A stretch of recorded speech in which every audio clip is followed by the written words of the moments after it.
પશ્ચિમ બંગાળમાં ભાજપની ભવ્ય જીત બાદ સુરત ખાતે ઉજવણી કરવામાં આવી રહી છે। ત્યારે સુરત ખાતે ઉજવણી કરવામાં આવી રહી છે। પશ્ચિમ બંગાળની ચૂંટણીમાં ભવ્ય જીત બાદ સુરતમાં ઉજવણી કરાઈ રહી છે। આરોગ્ય મંત્રીની ઓફિસ ખાતે ઉજવણી કરવામાં આવી।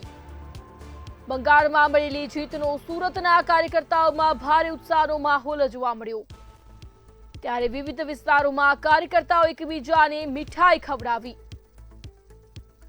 ભાજપના કાર્યકર્તાઓએ ફટાકડા ફોડી ખુશી વ્યક્ત કરી અને જીત બદલ ઉજવણી કરવામાં આવી।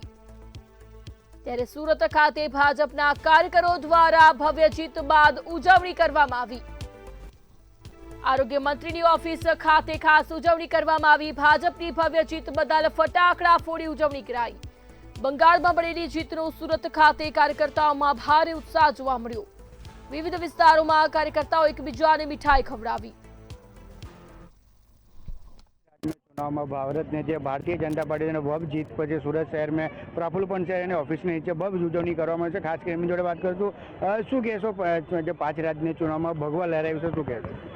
આજે જ્યારે સમગ્ર કન્યાકુમારીથી કાશ્મીર સુધીના વિસ્તારની અંદર જે રીતે સમગ્ર ભારતીય જનતા પાર્ટીનો ભગવો લહેરાઈ રહ્યો છે સમગ્ર ભારતભરની અંદર, અને આજે આઝાદીના 75 વર્ષ પછીના પીરિયડની અંદર જે પશ્ચિમ બંગાળની અંદર કાર્યકર્તાઓએ ખાસ કરીને ભારતીય જનતા પાર્ટીના એવા કાર્યકર્તાઓ કે જેણે પોતાના પ્રાણ પણ રેડ્યા છે, લોહી પણ રેડ્યું છે, આવા કાર્યકર્તાઓની મહેનતને આજે અમે વધાવીએ છીએ અને બલિદાનને સાર્થક કરીએ છીએ।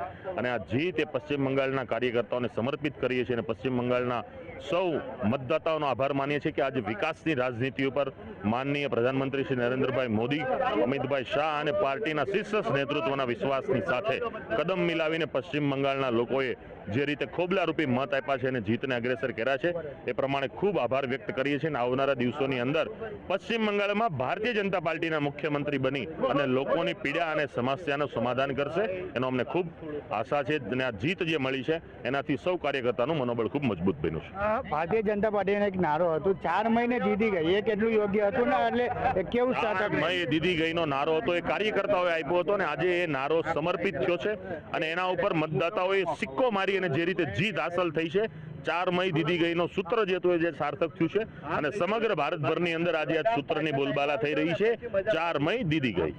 જી બિલકુલ, જે હિસાબે જે 4-5 રાજ્યમાં ચુનાવમાં 5-5માં ભગવા લહેરાવ્યું છે, શું કહેશો?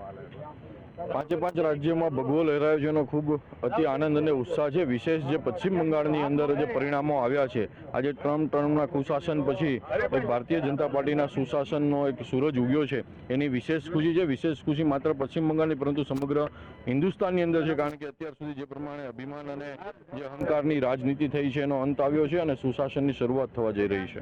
બિલકુલ જોઈ શકાય છે જે સાહેબ એકબીજાને મીઠાઈ ખવડાવીને લોકો ખુશી વ્યક્ત કર્યા। ખાસ કરીને જે ભારતીય જનતા પાર્ટીને બંગાળમાં જે જીત મળી છે, જે જીતને પરિણામ દેખી રહી છે, તે લઈને લોકોનો ખાસો ઉત્સાહ જોવા મળ્યો છે।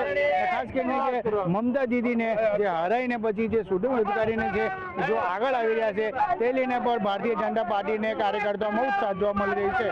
કેમેરામેન શેખ સાથે દીપક રામન, કબીર ન્યૂઝ, સુરત।